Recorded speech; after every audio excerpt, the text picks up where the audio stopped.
and I did my first presentation with Jose. We co-presented on the topic. She's an awesome presenter. Thank you, and same. And it was on marketing. I believe we did a presentation at the Eastman Credit Union. So that was my first time that I had met Jose, and I've been following him for years. Hearing about the different projects that he's been working on. He's very busy. Very smart, and I know you're going to enjoy this presentation. He's a high-tech guy. He's got a lot of stuff going on. He's probably not going to tell you about all of his projects, but one of his new projects I know that I want to mention is the Spark Plaza in Johnson City, which is a co-work environment. So this is a building that he and his wife own, a business, and this is about sharing a workspace, having a place that you can go away from your home, especially if you're a home-based business, or even if you have an office and it's just become impossible to get work done there. This is a great environment for you to leave and get over there and get productive and meet people, really, and get some work done. So talk to him about the project Spark Plaza, and I know you have a Twitter for it, yes, and you can tell him all about that. But without any further ado, we have Jose Castillo. Thank you so much. Andrea I also have been following her for years, and she's an amazing force in business, and I'm so excited that when she went into Cosby and started doing the small business development, I was just like, yes, she's awesome, she does a great job, so I'm so thankful for having her invite me out today. Before I move on, this is my grandfather, and he was a roller skating trick guy. He would go around the country, and they had a little Model A that they would load this plywood up into, and they would go town to town and lay out the plywood.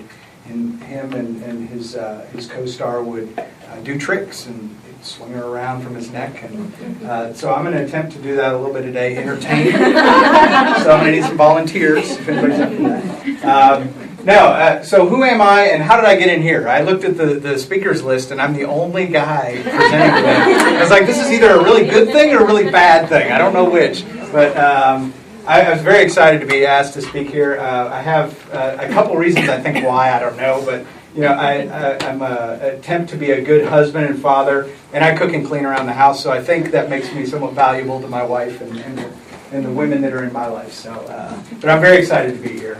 Just a little bit about me before we move on. That's what I look like before coffee. This is what I look like normally. And I write, speak, and consult on new media and technology. I get to travel quite a bit, but I love coming home here to Johnson City. I live in Johnson City, just north of downtown, and this is my home. And I really enjoy doing presentations like this for local folks, and especially to you women. I'm very excited about today. Here are some of the projects I'm involved in, and again, this presentation I'm going to put in a PowerPoint and a PDF and give to Andrea, so you can get a copy of this later on, so you can get all the links and fun stuff. So what about you all? This group here. This is a pretty important group. I went and pulled up some research. How many of you have heard of Tom Peters, the business book author? Fantastic. It was actually wrote a book called Brand You 50, which changed my life about 10 years ago. I read that book, and that's where I came up with my little iconic brand and started doing personal branding and had my own blog and Think Jose. That's where all that came from, was from a book that I read from him. So I pulled some interesting things. I have 10 unassailable reasons women rule. Now you can go to tompeters.com. Tom Peters shares every single presentation he gives, puts it on his website. You can go download it for free. Here's 10 reasons that you guys rule. Women make all the financial decisions. Women control all the wealth. Women substantially outlive men. Women start most of the new businesses. Women's workforce participation rates have soared worldwide. Women are closing in on same pay for same job.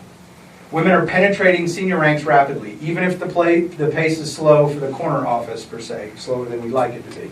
Women's leadership strengths are exceptionally well aligned with new organizational effectiveness imperatives. Basically, that means you guys are smarter than we are. You can do things better. Women are better salespersons than men. It's true. My wife is a pharmaceutical sales rep, and she can sell the snot out of anything. It's amazing. Women buy almost everything, commercial as well as consumer goods. So you guys really control the purse strings and control the economy and control everything that's going on. So I'd like to talk a little bit about some tools that can help you communicate better, have some more conversations, and move ahead of that. Before we do that, I wanted to throw up some charts. How many of you saw these the survey results? Did anybody participate Andrea, where did these numbers come from? And some of these ladies and a lot of these women, which I'm excited this year, did not actually come to the event last year. Okay. And I know that there's a percentage of the women that didn't participate in the survey, but we've distributed it mostly online. Great. And so it is a regional survey. And if you Excellent. haven't taken it, we're still seeking your input, but this is regional. Great. Well, a couple of things. One thing to note out is that the biggest challenge that you all said you were facing was marketing and sales, 52%. And then the area that you thought would help you the most was networking and self-marketing. So we're going to talk today about some marketing tools, some communication tools, and how that can help you. This was titled Virtual Networking, Real Conversations. Anybody get the Velveteen Rabbit reference? Okay, good. First of all, a few definitions. Virtual equals almost. And of course, as we know, it only counts in horseshoes and hand grenades. Networking is interacting. That's, two people sharing ideas, coming together, whatever that may be. And conversations, as we know, are queen. All right? They rule. All right? Notice I crossed out the king and the queen. I think that's important to note. So when we talk about virtual networking, we're actually saying we're almost interacting, which I think does not even come close to a real conversation. So when you hear the word virtual networking, I want you to kind of take a step back and really think about what that means, because a lot of the technology tools out there are actually hindrances to communication and conversation. They can be used for very good, powerful conversations, but a lot of times they're actually a hindrance. So in my mind, I'd like to change it up a little bit. So I'm going to change the presentation. We're not going to talk about virtual networking. We're going to talk about real conversations. And real conversations drive business, they drive change, they drive everything that we do. So having a real conversation one-on-one is the only way that anything gets done. So let's talk a little bit about what is real. Anybody want to venture a guess about what is real? Anybody want to give a thought to that? Something that's tangible, something that you know isn't fake. Here's what's funny. It's hard to put a definition on this in words, but you know it almost instantly when you see it, hear it. You can tell most of the time, when somebody's lying or when somebody's not being real. You can look at them and know that person's being fake. So technology allows some people to kind of hide behind that and push out information, and it may not be real conversations that you're having. But in some ways, conversation can also use technology to become more real than you ever would have imagined. How many of you know the term, bless her heart? Bless her heart. Really? Is that an honest, true statement? Are we really wanting to bless that person's heart? No. We're saying, you idiot! Can you believe that woman? I can't believe her. Bless her heart is the exact opposite of being real. So you already know what conversations are like when you're not being real. When you're carrying on a conversation and there's just no substance to it. It's a lot of fluff. So I'd really like to focusing today not on gossiping, but on networking. So in that networking where we're really having conversations that mean something, that actually change something. So a couple quick questions that I hopefully will answer as we go through the day. And if you have other questions that pop up at any point in time, raise your hand, throw something at me. This is a very interactive session, and I'll entertain questions at any point during the presentation. So one, why should we care about social networking, virtual networking, real conversations, these technology tools? You all hear Facebook, Twitter, and YouTube, and oh man, please make it go away. Why should we care? How are people using these conversations? So we're going to go through a couple of real life stories of how people are really using these tools and how you all can use the tools. And then what can I do right now? I'm a big fan of do it now. If you guys are going to take something away from this, if it's one little nugget, I want you to go out and do one thing. So we'll get to that in the presentation. So these are the three things we're going to cover. How many of you remember what this device is? Did anybody ever have a party line phone? Yeah, where you pick up the phone and there's like 7 people talking and you're like, no, I'm looking for Nancy. There's Nancy there. The party line phone. Yeah, and you notice this doesn't even have the buttons, rotary, nothing. So why should we care? Change is inevitable. Guess what? You all at some point in your career, whether it's personal, business, life, whatever, maybe you're even already feeling it now, are being pushed into new communication forms. So at some point, there was a lady that got a phone installed in her house and was like, I'm not using that thing. And you put that in here, I'm not going to use it. Well, over time, they've been forced to use those communication tools. So anybody, as time rolls on, there are new communication tools that pop up. So why should we care? Well, guess what? You're either going to be forced to do it at some point, or you can go ahead and start to understand the tools and start to use them now. So just be aware of that. At some point, I really think in the next 5 to 7 years that email will die. If you look at kids, what are they doing? Texting, instant messaging. You look at some of Facebook's primary tools, Twitter's tools, they're all very small, 140 characters or less. Everything's going to very, very short, very quick, very instant messages. So I really believe that the communication tools will continue to change. So it's kind of that ongoing process of staying ahead of the game. So how are people using conversations? This is a friend of mine, Justin Ferry, and he was at the dentist getting some work done.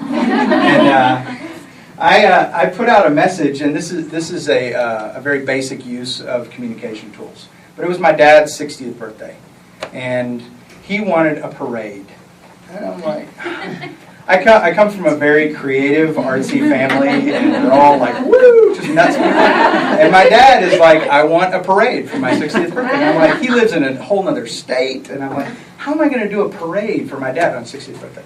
So I came up, I was like, you know what, I'm going to ask the internet, because the internet's always smarter than I am, so I'm going to ask other people, what should I do? So we decided to build a virtual parade. So what I did was I put out a couple messages on Twitter and Facebook and said, hey, will you help me create content for a virtual parade for my dad? So we went and created a 10-minute video. I'm not going to show it to you now because it's way too long, but you can go look at it on your own.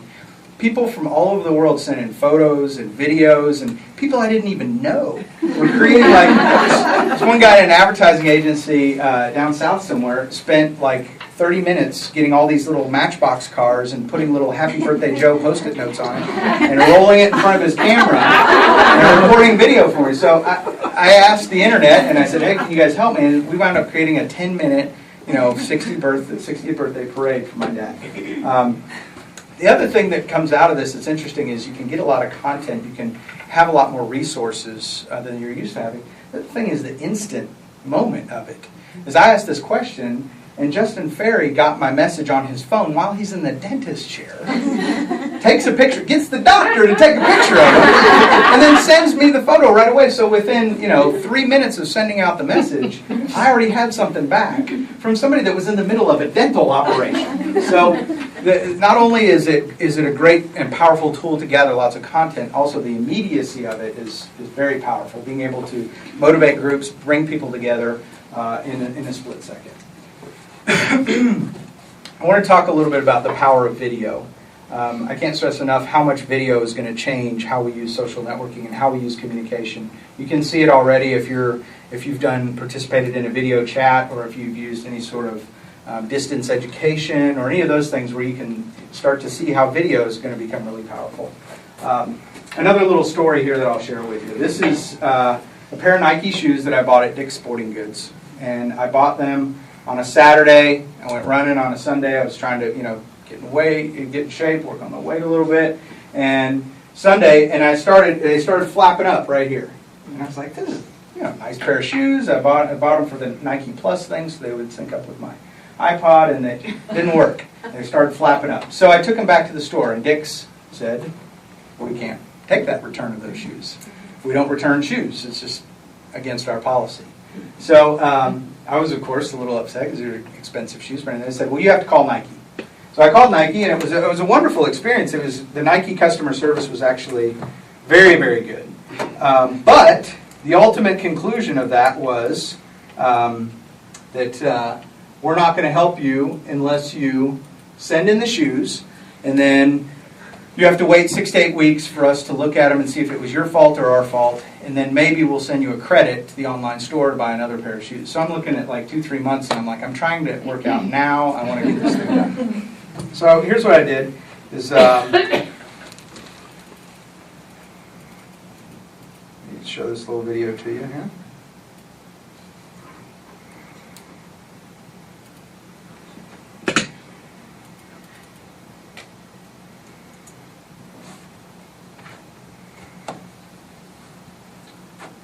So let's pull this up here. The internet was being a little slow earlier.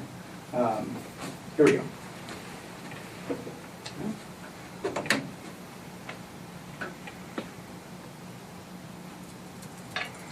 Let's try this here. Seismic, for those of you who have not heard of it, is a video conversation tool. And what it allows for is I record a video, somebody can record a video back. So it's a video conversation, really. It's a very interesting tool. What I'm going to do is show you one of the videos that I recorded here. Here we go.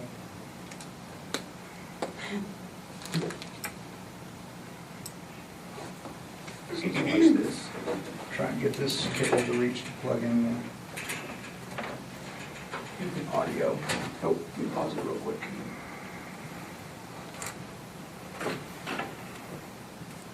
Hold up. You can tell what I'm doing there. I'm not a very happy camper at the moment. Just trying to run. Can I run?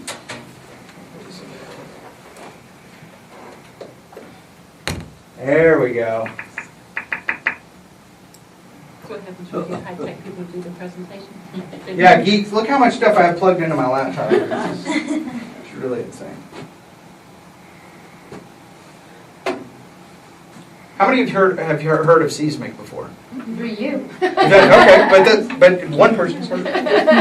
You were the first to show me. So let's watch this video real quick here. Customer service with Dick's Sporting Goods. I wanted to include this little video to show you the condition of the shoes. I have the shoebox right here. You can kind of see the size there. And here are the shoes here. Literally wore them one time. And again, you can see how new they are. Fairly even worn. And you'll notice on the bottom, this is starting to flap up on this side. And this one flapped almost completely off there. Like I said, bought them on a Saturday, wore them on a Sunday, tried to return them on a Monday, and the manager said no. And I really would like to get a refund on that. And if you guys do it, I'll buy my shoes from you guys. So thank you very much. And I'll also send you the receipt information and all that in email. Thanks again, Kim, and thank you, Dix, for at least hearing my plea. So have a great day. This was the customer service rep at Dick's Sporting Goods that I talked to on the phone. I got her email address, and I sent her that video. And what's interesting is there was a reply almost immediately to this video. So what happened was, as a customer, I was frustrated. I had tried to go through normal channels to make it right, and nothing worked. So I... Right on, Jose. This is Seismic. I hope you get not only a pair of shoes, but a certificate for your time and effort spent. So this guy who looks like Santa Claus, I have no idea who he is. Saw my video online and responded to it and was like, "Hey, great, Jose, you should get a gift certificate as well." So I sent all this to the CSR. The next day, I get a phone call from the manager at Dick's Sporting Goods. "Hi, Mr. Castillo. We'd love to have you come down and trade out your shoes and get whatever you'd like." So what's interesting is not the fact that that I got what I wanted, which is great for me, but from a communication perspective, I was upset with Dick's. 10 years ago, 15 years ago, if I'd been upset, I would have told maybe a room this full and maybe that many people would have heard it. Dick's wouldn't even known about it. I recorded one little video, put it online, and all of a sudden that video and on my blog and through my other audience has thousands of viewers. And the power of that conversation becomes replicated across the world. So people are now using these tools for good and bad, again. But I thought that was a pretty powerful use of video. What did you use to record that video? The little camera on my laptop, the little webcam right here. Okay, so nothing technical. Yeah, and nothing technical. And most tools now, or most laptops now, have a camera built into them. If they don't, you can get one for $15, $20 at Office Depot, Office Max, wherever. Interesting. And just to add on to that, while we're talking about that, I think it makes sense to go ahead and do this. People are like, "Okay, great, Jose. but you're a video geek and you're a dude and you know what you're doing and you can handle all that. How'd you guess? So here's what we're going to do. Mary, Yes. come on up. My mastermind group will love this. They're trying to kick me in this direction. So here's what we're going to do. We're going to record a video just like I did right now. We're going to use YouTube. It's a popular platform. You can go create a free account right now. Most of you have probably been on YouTube seeing a video of a cat falling out of a tree or something. So what I'm going to ask you to do is take the mouse there, and you can kind of look up there and see that this is my, I need to sign in. Go over to the far right, click on sign in there, right there, perfect. And I'll go ahead and put in my username and password so that you don't know it because I don't want to. YouTube account. Like I could do anything. Like I say, my mastermind group will be so happy. They're doing Twitter, and they're all into their blogs. Mary. And now you have a video on YouTube. You I can just know. point them to that. Yes, they get with the times. All right, so here's what we're going to do. What I'd like you to do is take the mouse, and on the far right, you'll see this little yellow button that says Upload. Scroll down to where it says Record from Webcam. Click on that. So far, one click. Mary's done one click, all right? All right, so we're going to record a video, and then we're going to post it to YouTube, and I'll show you guys how easy, demystify all this video stuff, all right? So let's go ahead and click on the big button that says ready to record there. Click on that. And we're just going to talk for a few seconds, okay? All right. Yeah, so I'll introduce you. Mary. Panquit. Oh, Penguins. Okay, good. You got it. Hey, I grew up Jose Castillo in Northeast Tennessee. So. Who Mary the organizer? I like that better. All right, we'll do that. All right. Our internet connection's taking a little bit there. And usually what happens is your computer is smart enough to auto-detect a lot of this stuff. So when you click buttons that say record directly into a browser, it will have already identified your webcam and your microphone. And I'm hoping this is going to work out here. It would be really great if we got all ready to go and it wouldn't work. So. You'd make a lot of people feel good this right.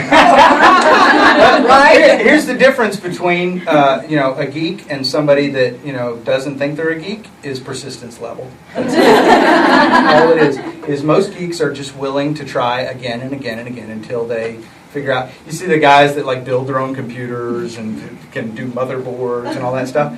They don't know what they're doing. They went online and they read this little thing and they tore apart a computer, broke 2 or 3 of them, and finally figured out, oh, this is how you do it. So it's persistence. That's all it is. I like the illustration that people of his age are the natives and we're the foreigners and we'll just never quite be natives. Let's try this one more time.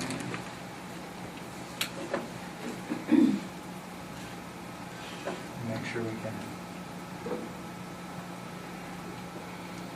Come on.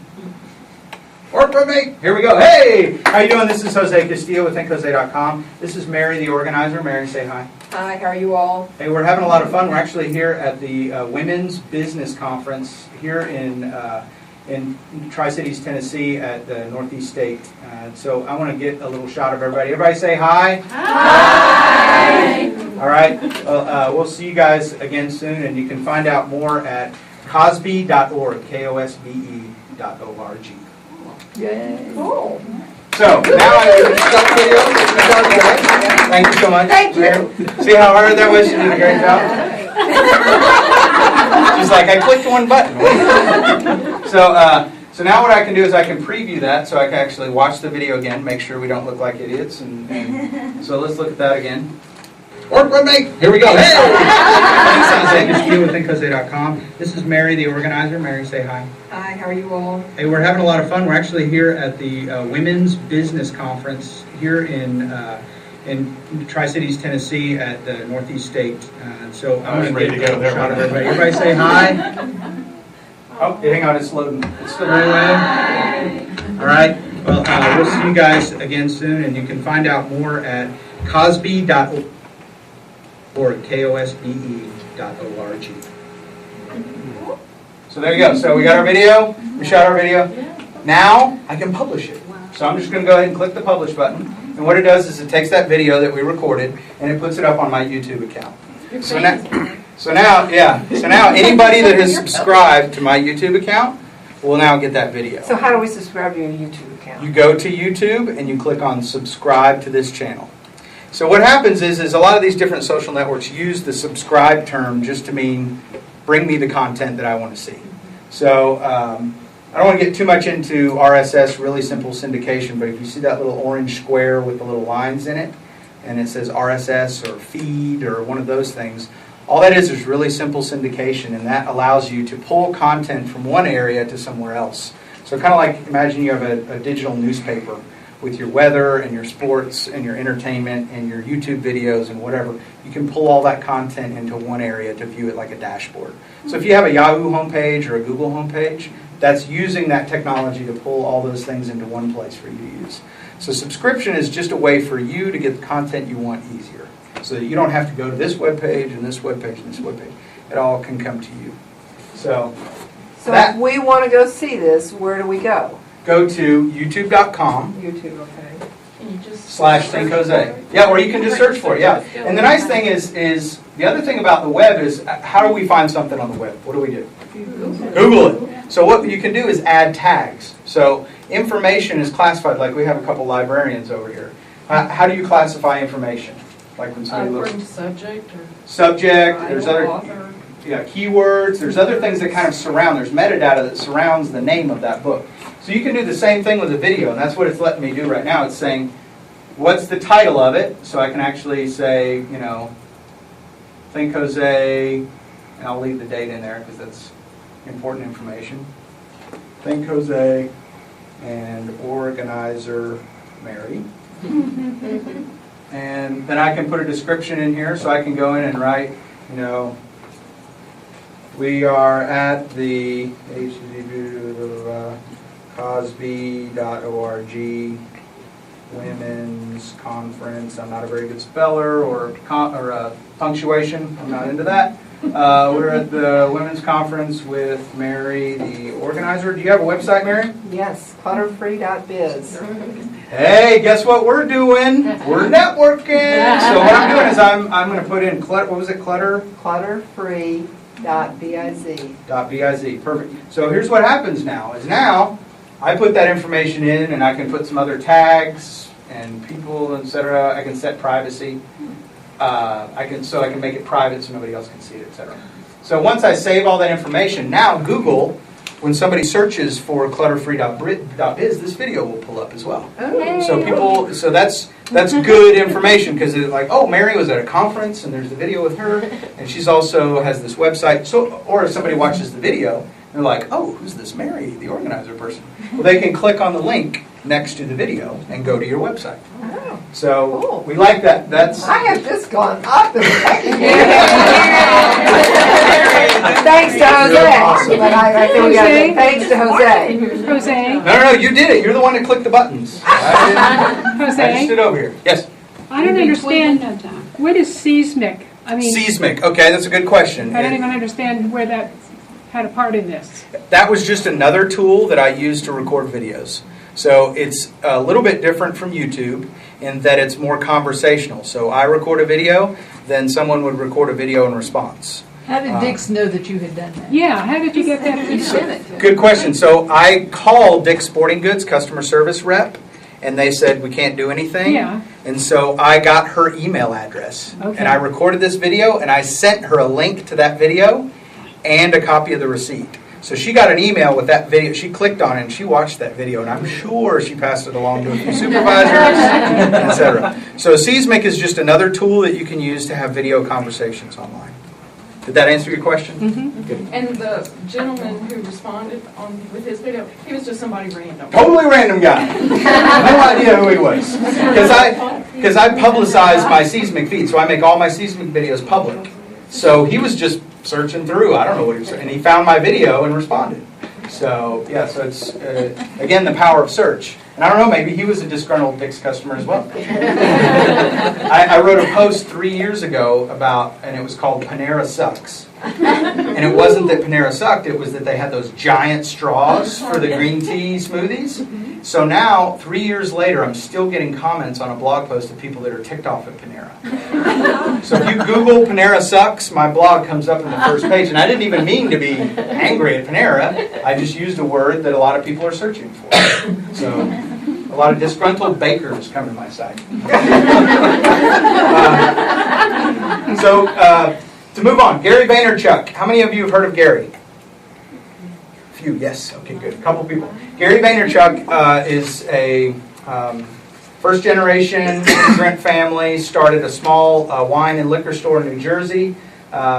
He is now the premier wine guy on the web. He's the deal. He's hosted a wine show called WineLibrary.tv for the last 3 years. I guess he's over 700 shows now.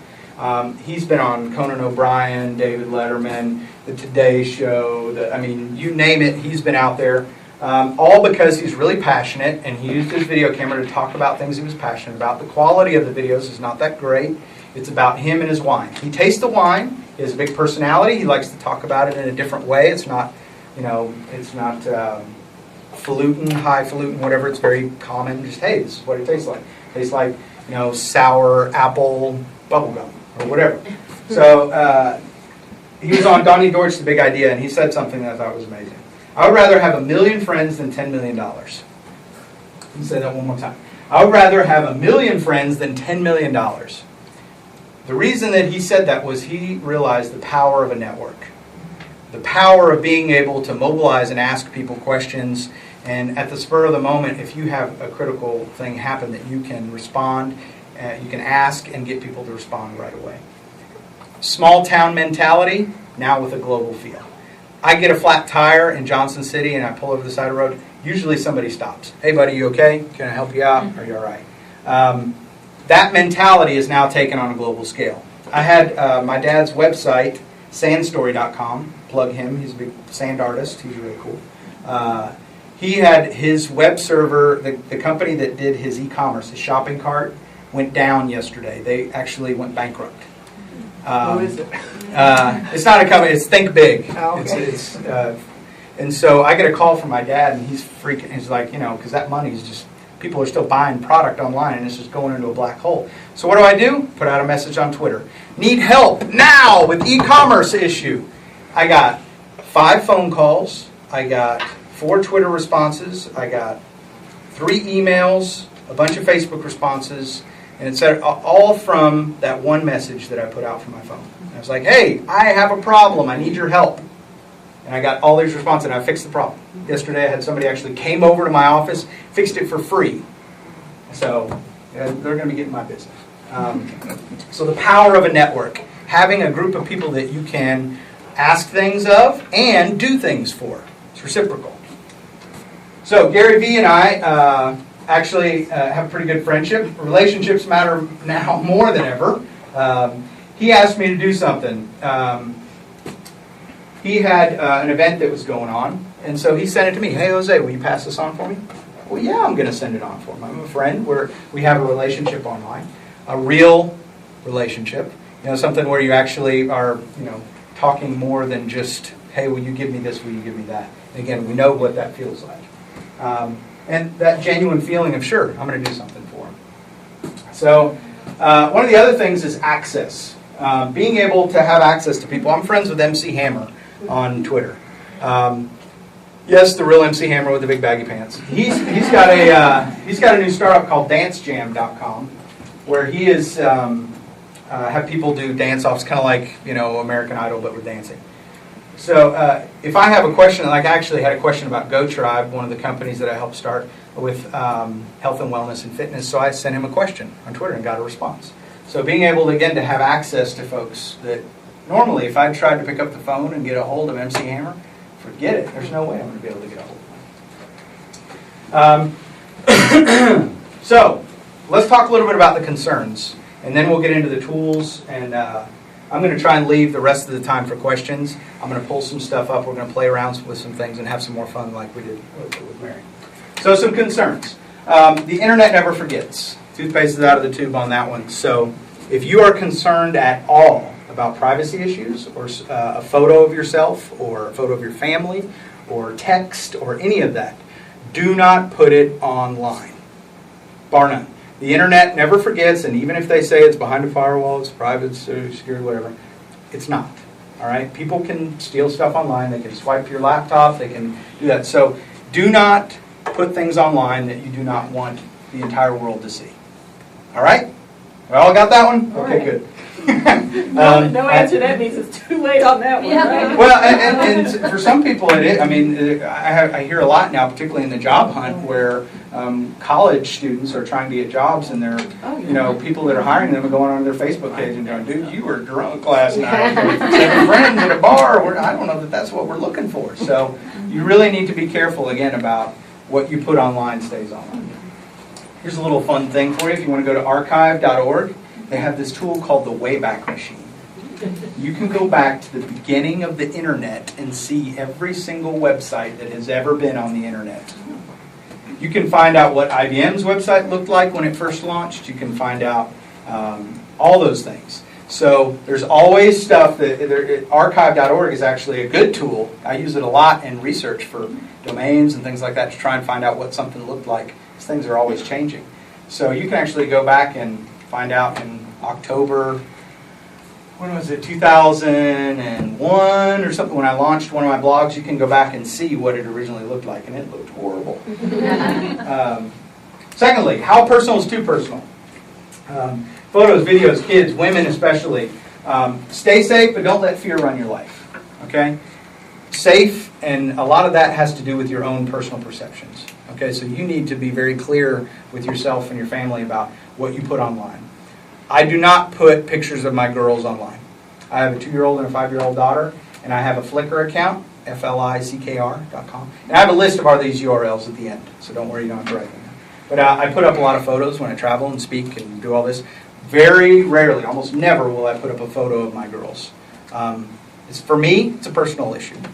I know there's creeps out there online that are looking for stuff, and I'd rather not have them look at my girls. So that's one issue for me that's a very personal issue that I take seriously and say I'm not going to do that.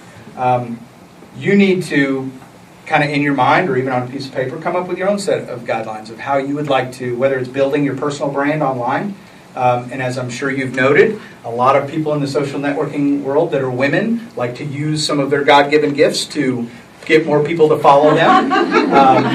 You have personal decisions that you need to make about how you're going to portray yourself online, your personal brand, especially if you're in business, especially if you're looking for a certain type of clientele, target audience, etc. So be aware of that. I know it's scary. It's not the funnest thing to talk about, but it's important. So think about those issues. Yeah. I'm maybe jumping ahead. Jump ahead. In terms of Facebook, you have to be invited, and you can set your account up to invite your friends, and you have to say yes. I mean, you can't just log on anybody's Facebook. Correct. Yes. So that's a certain amount of privacy. There is a level of privacy there, but again, people can hack in and break stuff, and things fall apart, and it all fails at some point. I mean, even Google was out. Remember that a couple weeks ago? Google was out, and I was one of the users. And I use Google as my primary mail, and so everything for me was down. It was gone. So realize that, yeah, there's firewalls, and people say, hey, this is private, and this is secure, but it's not going to always be secure. So what about pictures with, like, sending grandkids pictures to grandparents? That's not... There's a couple ways you can handle that. One is if you use email to attach the photos to the email and you're sending it to someone who has a private email account or an email on a separate server that's not accessible by the internet, then those things can't be taken. Also, email is pretty secure, and also passwords. Oh, please. Have a good password, okay? And I know you hate IT when they come in and say you got to change your password every 3 months or whatever, but really, have a good password with at least 3 different characters in it. Something capital, something lowercase, and a number. At least that, please. But as far as protecting photos, email is usually okay if you're with one of the big services and you have a good password.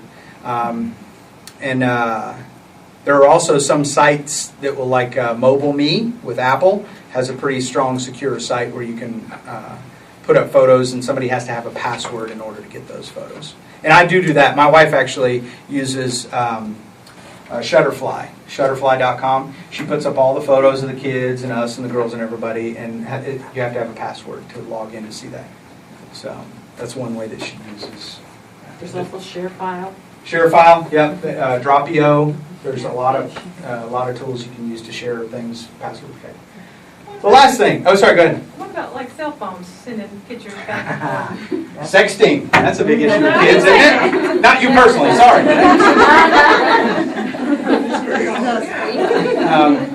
Now, sending photos. Mobile phones are actually much more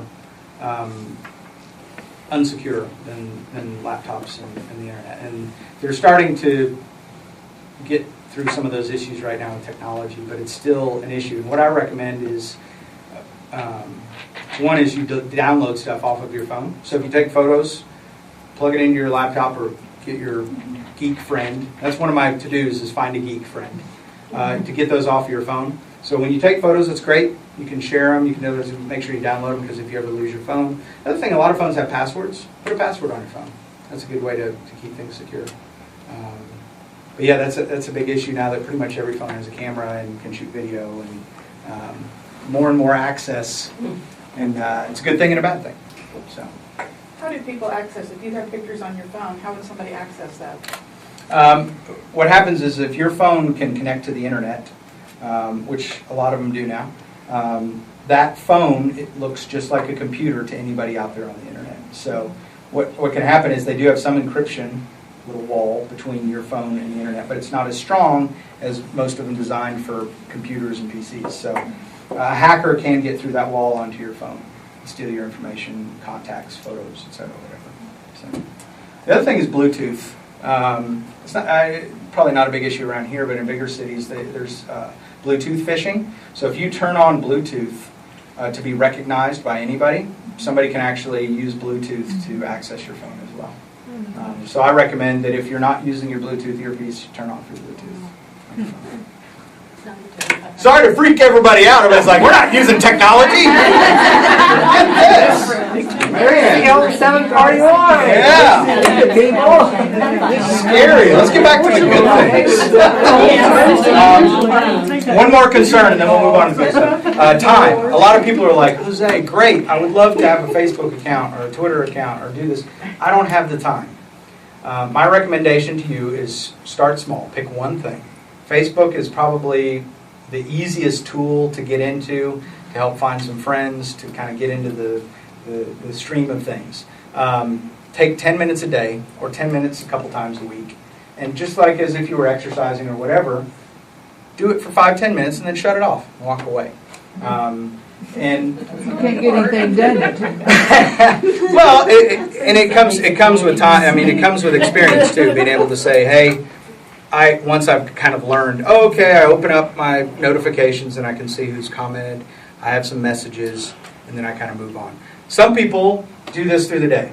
I know Mel does. I know I do. I've been tweeting off through this. Yep. So we've got instant access via our phones or whatever tools that we're using. That can be good. That can be an excellent thing. Again, if you have issues, like help me, please. There's my network right there. But it can also be a time waster too. So you've got real things to do. Sometimes it's best to turn it off and walk away. All right. Before we move on to the to-do stuff and kind of getting into some of the hands-on, are there any questions right now? What do you think about the blending? We were talking about this at lunch. How Facebook started out, it seemed like Facebook was for your friends, and now it's becoming more and more business people are on it. And also, we were talking about, we put our kids' pictures up there because we thought it was just for our friends and relatives, and now all of a sudden these business people are hitting on there. Do you feel there's security with the filters? It sounds like you're already saying, I mean, should we just filter on those? Yeah, here's my recommendation. This is what I tell my wife. Mm-hmm. She's like, I don't know this person who's trying to friend me up on Facebook. And I'm like, Right. Don't friend them up. So only have friends that you know personally. That's my recommendation on Facebook. I try to do that. It's hard for me to do that because I speak so much and I'm traveling around. People are like, was that person in my? I don't Right, know. and they think they know you. Exactly. You So can unfriend Did you have people. personal You can. business? yeah, you What can. is Facebook business now? Because it's a whole other layer. Yeah, so LinkedIn is kind of the, here I'll tell the kind of story of everything. Facebook started out on the college campus of Harvard with Mark Zuckerberg and his friends. It was for college only. You had to have an EDU email address to initially sign up for Facebook. You didn't, you were out, so it was only colleges. So then they opened it up to more colleges, then they opened it up to more folks. And so what's happened is this tool that was initially meant just for college students has become a ubiquitous tool for people from, 13 and up to 100. So what happened was they saw the power of this, and that was not the first networking tool or social networking tool. MySpace was the king for a while. That has become much more music focused. So MySpace is really about bands right now. They actually have a music label, and that's kind of their focus. LinkedIn started with folks that were much more business oriented. Hey, we want to just focus on business and clients and connections among other companies, etc. The problem is guess what? You have all these people competing for time from you. So they start to kind of gray over a little bit. So Facebook now has pages where you can set up a fan page about a product. And, like Honda Element has a page where you can go become a fan of the Honda Element, etc. More and more ads are starting to show up. LinkedIn added the what are you doing tool, just like Twitter and Facebook, etc. So you're starting to see the gray area because they have that mass of people and they're asking for more features. And what's going to happen is there's just going to be more and more collision, more and more overlap, until at some point one or two kind of leaders will emerge. And then by that time, all the first adopters will be on something else. So, but back to the Facebook recommendation on friends is you can now set up a fan page and have a personal page. Like I have one for my dad. Joe Castillo he has a personal Facebook account, but there's also a fan page for Joe Castillo, the artist. So the fan page is the business page? Correct, Okay. yes. Yeah. And it used to be different, but now Facebook treats them just the same. They look exactly the same. They all have the applications and can write on the wall and do all that same stuff. But so if you are interested in keeping your business and personal life separate, then I would recommend having separate accounts. Again, I can't say strongly enough, if you don't know somebody, don't friend them up. Just don't. And the other thing is it was amazing. I got a message from somebody that I asked to be friendly on Facebook, and I was like, well, this is amazing. He actually asked me, he's like, I'm sorry, I can't remember who you are. Can you tell me where we met? And I'm like, well, that's a smart idea. There, just ask them. So if somebody does friend you up and you don't know who they are, ask them. Hey, did I meet you at a conference somewhere, or how do we know each other?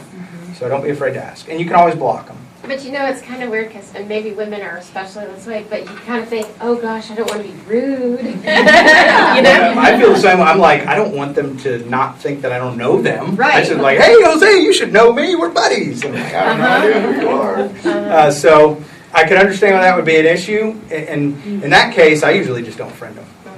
Sorry. If you don't do anything, do they just hang out there and... Yeah, they won't ever be accepted as a friend. They won't be able to see your page and anything like that. But if you say delete or you don't want to do it, do they get a message back? Or No, anything? they don't get a message back. Mary doesn't know her. Right, Send yeah. an email before your friend saying, if you are this person? Yes, you can. Oh, because I think I tried that one time. She didn't respond. Maybe it wasn't her. It wasn't Yeah. her, but I was worried that it was the wrong person. So I said, Right. if you went to school, Yes. or if you're that person, I'd like to make you a friend. You can put a personal message into your friend request. And I've done that too, and he's come back just like she said. I said, are you so-and-so from Michigan? Yeah. And he said, no. I said, sure. You always use your real name, obviously, because otherwise they wouldn't have a clue who you are, right? Facebook is changing that. Maybe. They are. Vanity URLs are coming Friday night at midnight. I'll be waiting in front of my laptop. Because I'm going to get facebook.com/thankjose. And it's going to get more and more difficult to... Oh, they've started a firestorm with that. Yeah. One of the original founders of Facebook never wanted to have vanity URLs for that specific reason. What is a vanity URL? So, and right now, when you go to facebook.com and pull up my profile, it's facebook.com/1039784. It's something real long, real hard to remember. So they're opening up vanity URLs where you can put your own name into the URL. So now it will say facebook.com/thinkjose. Nobody go sign up for that. So it's really kind of like a land rush almost. And supposedly already the wars are kind of starting over popular names. So it's going to be interesting. Like who's going to get Eastman Chemical? Wow. Yeah, really. I mean, and there's ramifications to that as well. Yeah. Who's going to get it? So. Okay, real quick, here's our to-dos. Number one is listen. If you're scared of jumping in, you should be. Great. Don't do it right away. Just listen. You can go to any one of these sites. They all have public feeds. Go to Twitter, go to Facebook, go to Seismic, etc. And again, I have a list of those at the end of the presentation. You can go and just search. Search for keywords. Twitter's a great one. If you have something you're passionate about, or if you're about like clutter-free, that's kind of your deal, go search in Twitter for clutter-free or for organization or whatever. See what the conversations are. See who's talking about what. And just learn. Just go and find out. What are these people doing? What are the conversations? Is there something I could add of value to that conversation? The other thing in particular, and this is more business focused, but is look at all your other data. As a business, you probably have reams of data, contacts, invoices, information from previous campaigns, whatever it is, you probably have tons of stuff. Use that. Go ahead and go through that information and send out an email and say, hey, what do you guys? What's your favorite social network that you guys are using? Or where are you guys at? That's another thing that's really important is that you want to find out where your audience is and go be there. If you're opening up a hot dog stand, you don't want to open it up in the middle of the Sahara Desert and then spend $1 million on advertising to try and get people to come out to your hot dog stand in the middle of the desert. You want to go to the mall where everybody is and open it up and not have to do a lot of marketing and advertising. So Facebook, Twitter, I'm going to name off a bunch. Don't write them down, but they're just there for effect. Bebo, High Five, LinkedIn, there's ones based around products, Zazzle, Spreadshirt, there's ones based around, you can build your own social network, Ning, iMeme, so there's millions of social networks. You're never going to be able to be in all of them and be there all the time. So find the one where most of your contacts are hanging out and go there and be with them. I have a question. On Facebook, you're in networks. Does it limit the number of networks you can be in? That's a great question. I don't know if I know the answer to that.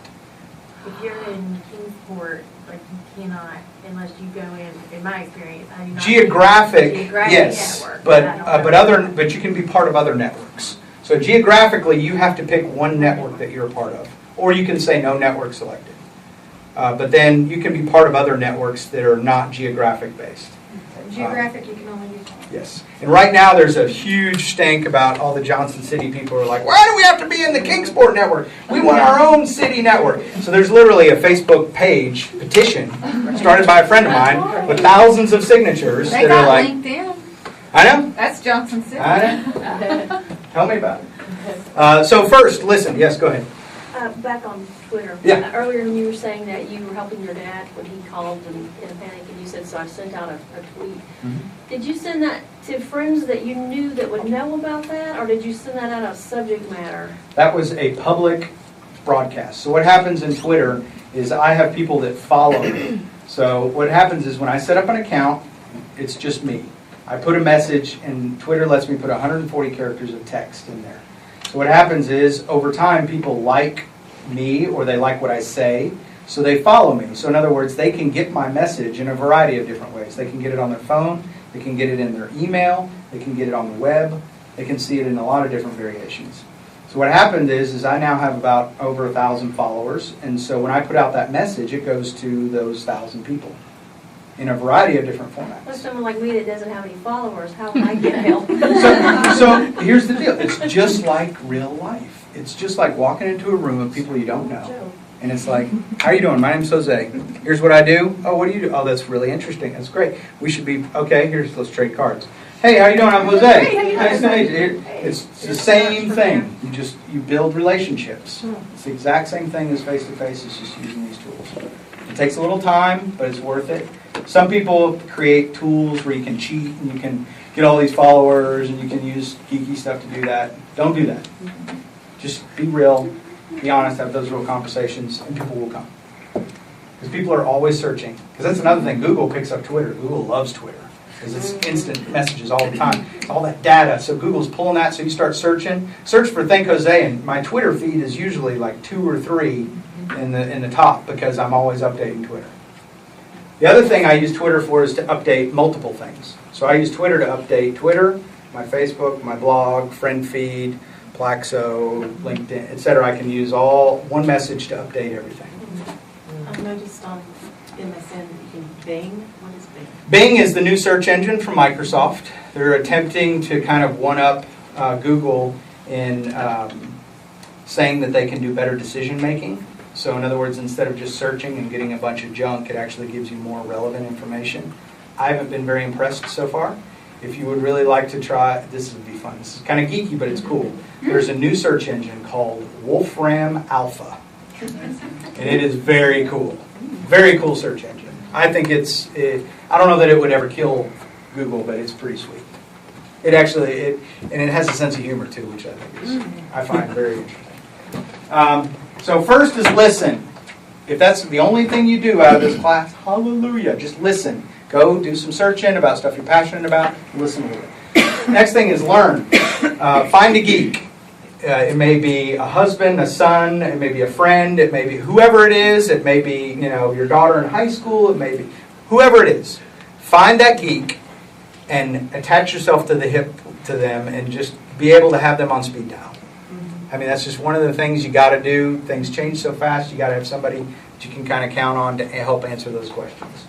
Geeksout.com. We have a monthly geek dinner. We've had it for 3.5 years here in the Tri-Cities. We have a lot of women that come and participate, a lot of women geeks. Let me tell you, they are awesome, and I think they would love to see more of you all come out. We have not just geeks, but random people like, I have no idea about technology, but I'd really like to learn. So we have dinners where we just hang out and talk about the latest, greatest stuff. Like we'll probably talk about the new iPhone at the next one, and I'll be like, ooh, it's cool, it's not cool, it sucks, it's great, whatever. Take a class, jump right in, ask questions, watch kids. Watch kids, see what they're doing, play with them, ask them to be a part of what they're doing. For those of you with teenagers or even middle schoolers now, be where they are online. So if they're on Facebook, you should be on Facebook. If they're on another MySpace, you should be on MySpace. So I liken it to, you wouldn't take your kid out in the middle of the desert, drop them off and drive away and leave them there and not know what's going on. You need to be with them virtually online. I'm off the soapbox now. Read a book with a team. This group is a perfect example of maybe make a few friendships here or find some other folks that are interested in doing one thing together. The last thing is empower. So listen, learn some stuff, and then empower, which really just means do it. Go do it. So carry on some real conversations with customers. Use online tools, build relationships, listen and respond. I can't stress this enough. These tools level the playing field. And not just on a gender basis, but on an everything basis. An individual with a problem with his shoes competed with a national corporation. And I can, through Google and through other tools, I can, be as big as Dick's Sporting Goods. You go type in Dick's Sporting Goods, my video pops up. Not on the first page, but it's there. Did you let them know, that anybody know that they did do something? Apart from sending it to the CSR, no, I didn't. I just, that was my one thing, and I got what I wanted, so I was happy. So, and then, making sure that you realize that the power of these tools is not in the technology itself. It's not about the technology. It's about you. It's about your conversation, your voice, what you're saying, how you're communicating, how you're responding to people. There's very little to do with this stuff. It has to do with you guys. Rinse and repeat. The internet never sleeps. It is always alive, is always changing. So you always got to keep in there and listen again and find out, is there something different going on? Let's go do this. So I hope this was charming, sexy, not boring, and awesome. And keep the conversation going. Here's a bunch of my contact info. Here's some resources. And again, I will give this presentation to Andrea. What I'd like to do now, I don't know how much time we have, none, but I'm going to pull up TweetDeck and some other tools. So if you want to stick around and if you got a specific